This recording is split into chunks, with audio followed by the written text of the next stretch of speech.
i-modify natin ay noun at saka na adjective. Okay po? Yun lang dalawa. Ayan po, ito stands for noun. And then ito naman stands for na adjective. Kasi almost the same sila. Yan. Ito yan, pare-pareho yan kapag kinonjugate.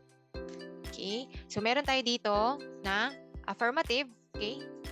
And then dito naman, negative sa baba.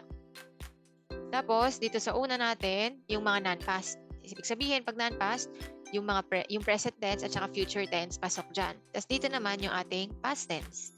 Okay? So, halimbawa, ang noun natin is ame. So, ang affirmative niya is ame des. Kapag past tense, yung des gagawin yung deshta. Okay po? Ito, tingnan lang yung red. Yun yung nababago. Yung binago.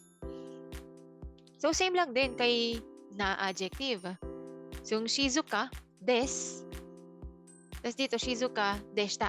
Pero, tinanggal natin yung na ng na adjective. Di ba may na yan dapat? Shizuka na. So, hindi na natin lalagyan nun. Kasi may des na dito eh. Des lang dyan eh. So, remove lang yon. Shizuka des lang. Tapos dito, Shizuka deshta. Okay, kapag past tense.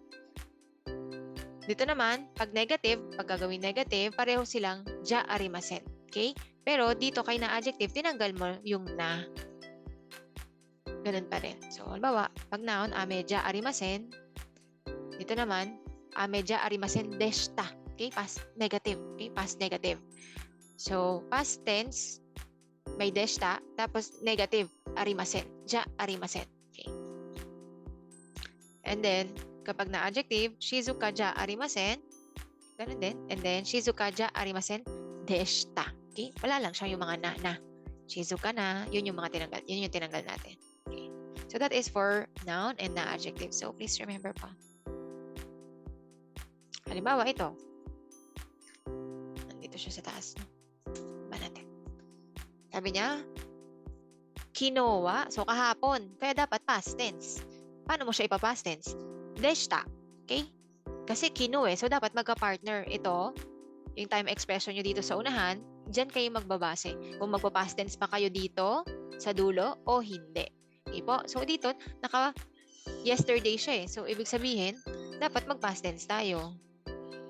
Kinowa, ame deshta, umulan kahapon. It was rainy yesterday. Yun siya.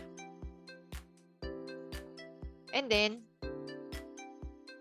kapag naman, kahapon din, pero negative.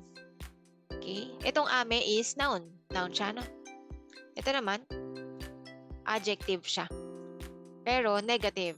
So, ayan o, kino no shiken. So, kahapon pa rin. So, ano daw meron sa kahapon na exam? Easy ba o hindi? So, kantan is an adjective. Eh, sabi niya, hindi easy eh. Nagdaglag siya ng ja arimasen. Tapos, dahil kahapon yon, di ba yan, ja arimasen? Kahapon yon, so dapat may deshta. Ja arimasen deshta. Yesterday's exam was not easy.